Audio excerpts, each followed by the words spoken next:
Vicki, welcome back to my channel. Today I'm just going to be kind of doing inventory on the paper that I have left to use up this year. We're about halfway through October, so I need to make a little bit larger dent in what I've got going on here. Some of these more, not neutral, but they don't go with a kit, so they're just black and gray. This one's just orange and black. I might just leave these large. I'll leave these 12 by 12 because I think I can use these with a variety of different collections, but the ones that I want to get rid of are the ones that are real specific to the collections that I have. So I think I have three. I've told you guys before. I've got a Doodlebug collection, a Simple Stories collection, and a Bella Boulevard collection. So of those, I'm kind of cutting things down into manageable pieces, like what I would use on a regular basis. So I've got a 3x4 size here. I've got some 2-inch strips here, some 2x2s.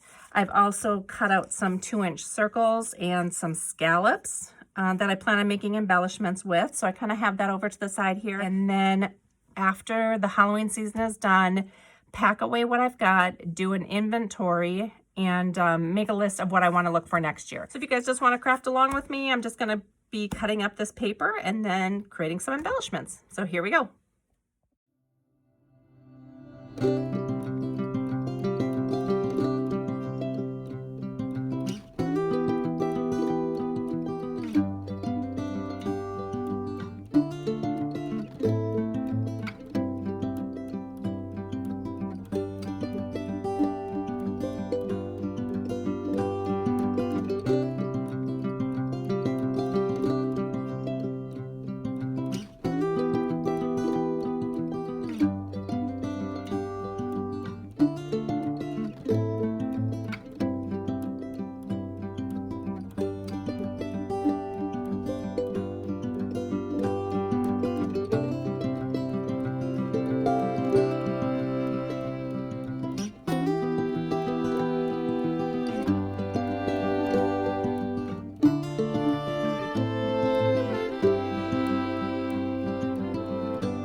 Okay, so I'm back and I have got everything cut down.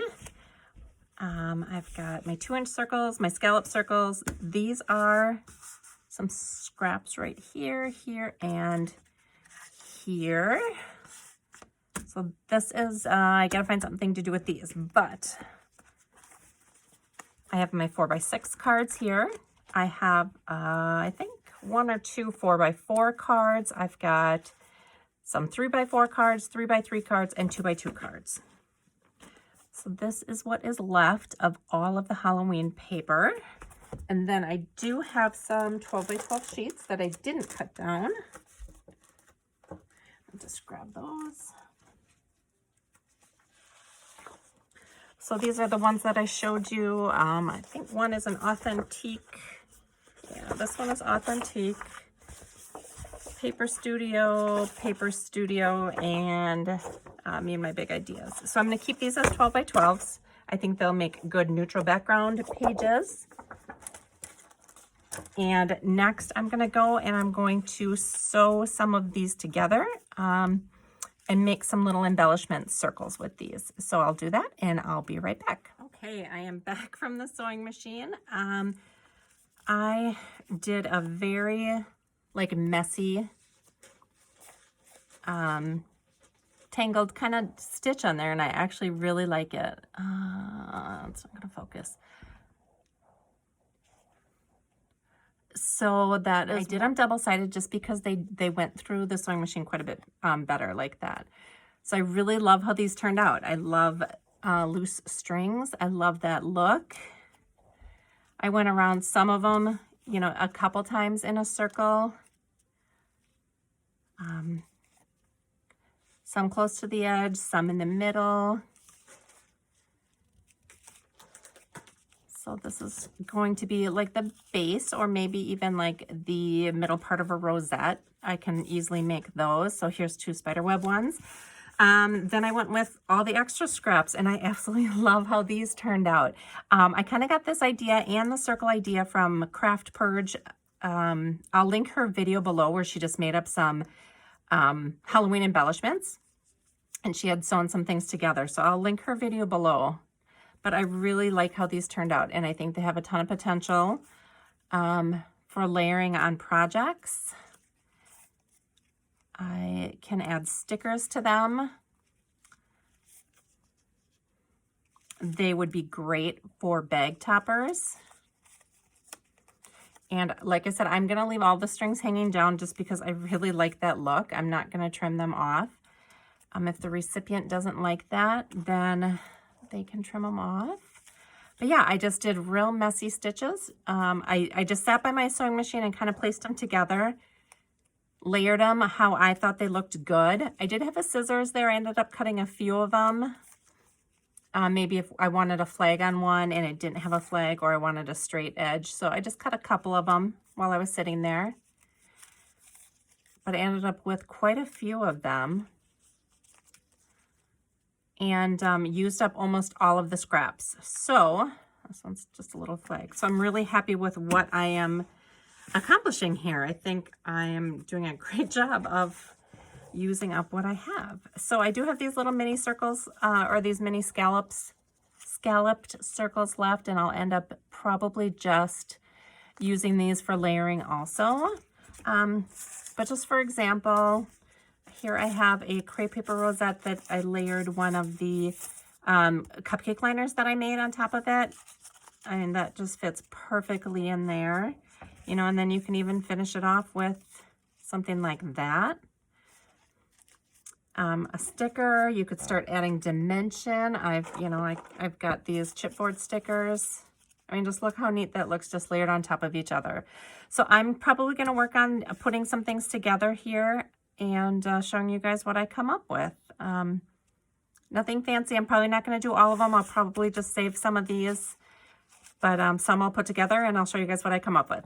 Okay, so I created a couple here. Let me just show you what I did so far. I did this one that I kind of just threw together. I thought it looked really good, so I ended up gluing it together.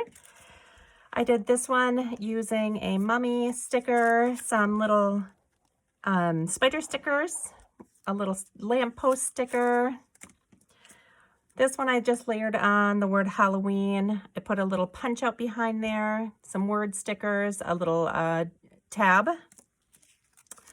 This one I used some of the brighter colors up. I pop dotted or put foam behind the heart to pop that up.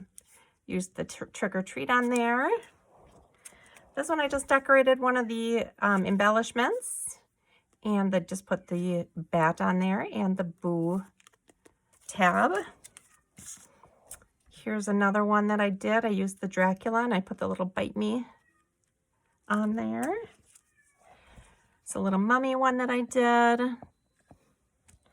And lastly, this little skeleton guy. I just popped up some stickers.